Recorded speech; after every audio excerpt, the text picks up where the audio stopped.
The producers I've worked with who are earning six figures are typically incredibly good at generating demand for themselves. We're moving away from I need a producer to if someone's hiring a producer, it's not going to be because they need to. It's going to be because they...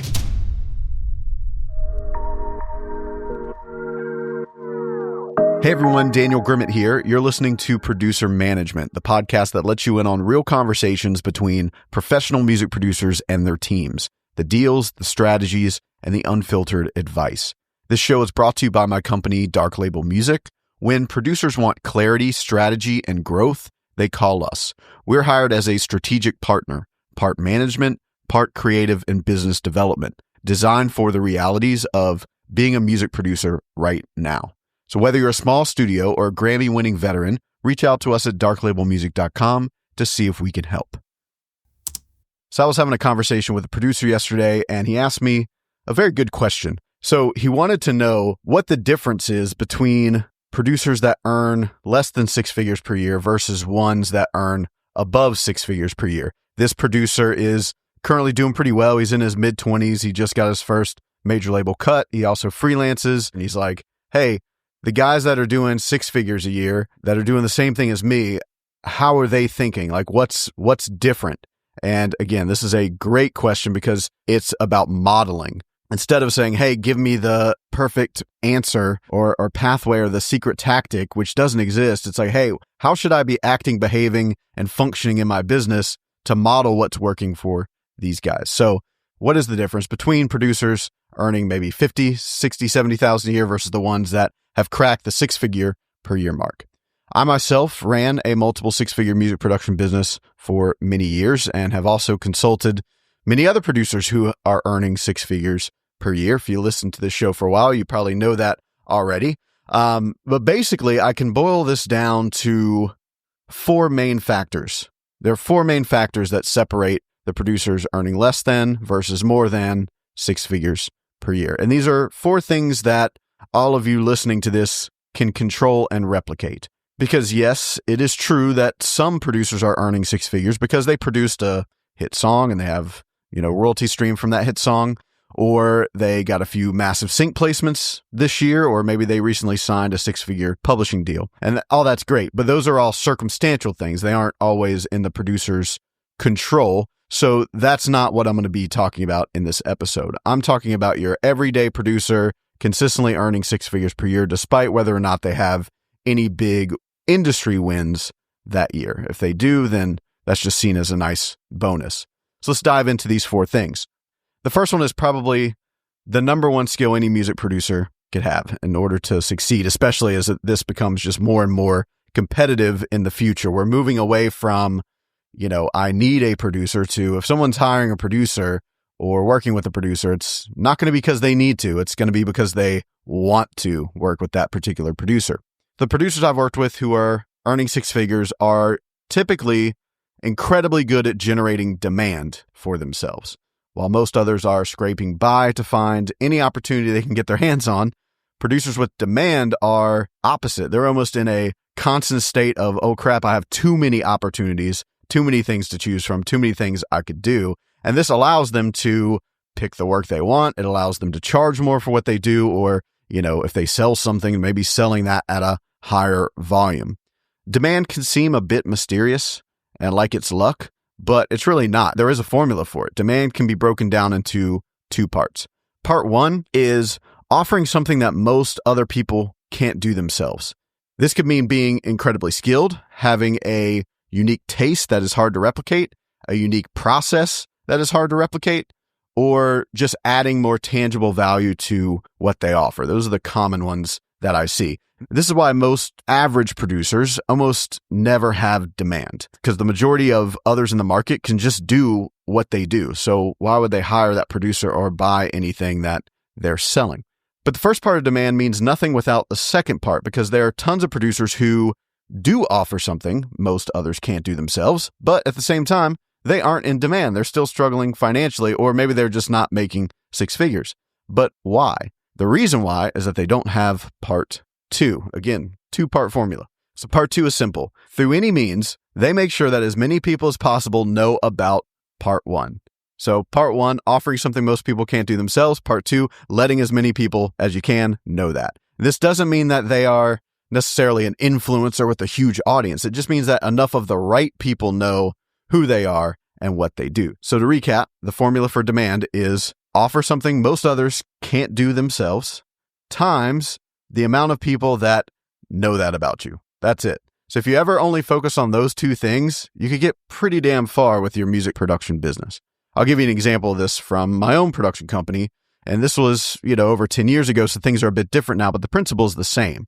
So back in 2014, 2015, remote production was still very new. And a big problem was that artists struggled to find producers that were actually good remotely and had been burned spending money on bad producers. So each time it was a risk for them. There was a lot of risk.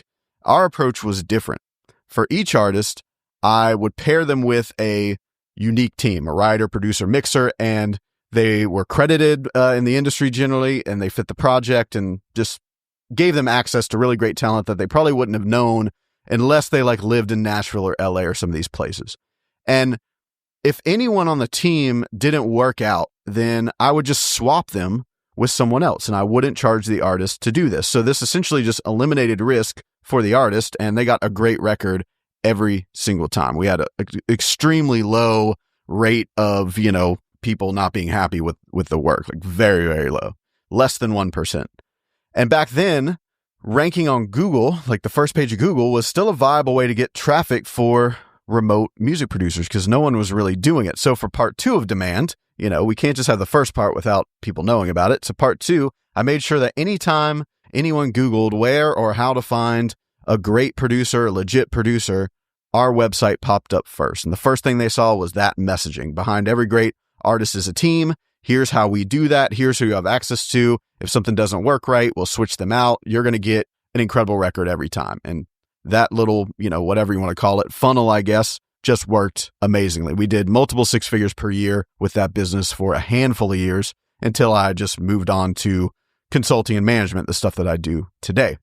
So that's difference number one. But let's talk about difference number two when it comes to producers earning above six figures, how they think and act differently. So producers earning six figures in general do not think like freelancers anymore.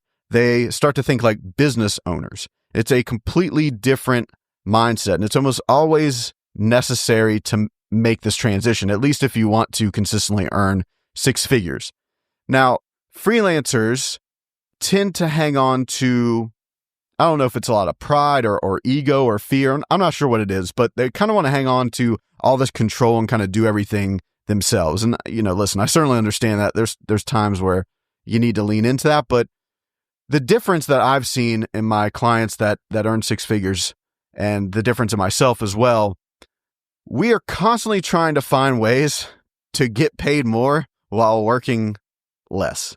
And on the surface, that may seem kind of like laziness or not wanting to do the work, but it's not. It's called leverage, right?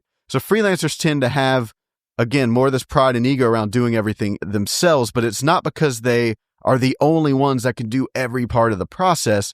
It's typically because they lack the skills to attract great team or, contractors or whoever, and then be able to transfer their abilities into them in order to remove that thing off of their plate. It's really, really hard to do. It takes a lot of work, and you have to really overcome some fears to do it and let go of a lot of things in order to do it.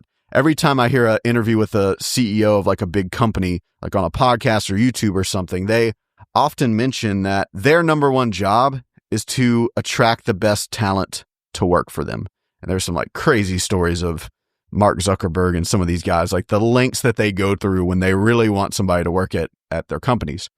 Most freelancers are afraid that this means they'll have to kind of do less of what they love doing. But the business savvy producers know that it's actually the opposite. Freelancers will also be afraid to do this because they think it means it will lower the quality of the work or whatever they're doing. But again, business savvy producers actually know that this is the opposite. If you want to open up your mind to possibilities here, just kind of dabble with this idea, then I recommend reading a book called Buy Back Your Time by Dan Martell. This is probably a favorite amongst the producers in Dark Label.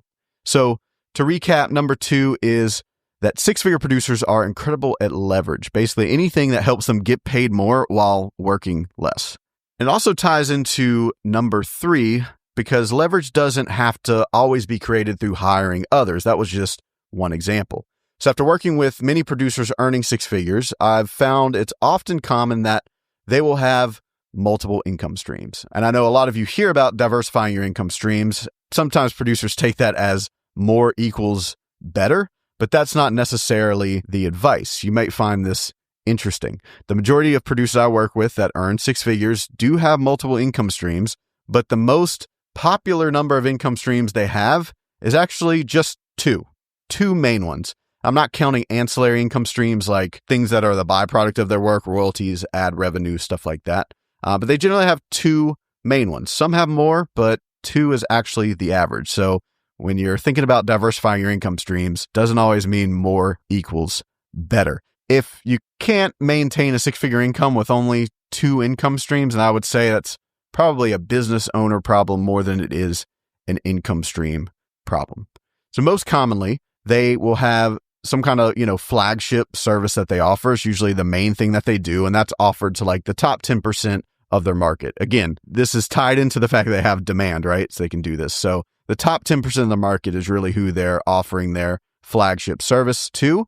And then they may have some sort of more, passive, residual kind of hands-off thing that the other 90% of the market can access. Over time, you kind of grow a lot of demand and you're like, well, I can't really work with all these people. I'm only one person, but how can I monetize this and still provide value to 100% of my market and give them the option to buy something or spend money with me? Here's an example. One of my first business partners and producers that I advised, a guy named Austin Hull. You all may know him from Make Pop Music. Pretty much from what I remember is set up that way. I don't know if he's doing things different now, but back then it was, top 10% of the people reaching out, he would work directly with, produce their songs. He'd be able to charge a premium fee to do that. I'm sure he has, some people helping him now. But then the other 90% could buy his, sample packs, courses, etc. And then, of course, there was the ancillary income streams happening on top of that. So 2 main ones, and then the ancillary stuff, royalties, YouTube ad rev, things like that. And this leaves us with number 4, the final one, which is the most often overlooked. So this is the final ingredient that I see most common in the producers that I work with earning 6 figures consistently. And that final ingredient is simply time, right? Typically producers I work with earning 6 figures have just been in the game longer. They consistently put in the work for many years. And they pair that with, of course, the first 3 points that I made in this episode. And that's important. I mean, there are plenty of producers who have been doing this for a long time, decades even, that have never earned 6 figures a year. I mean, technically most producers don't, right?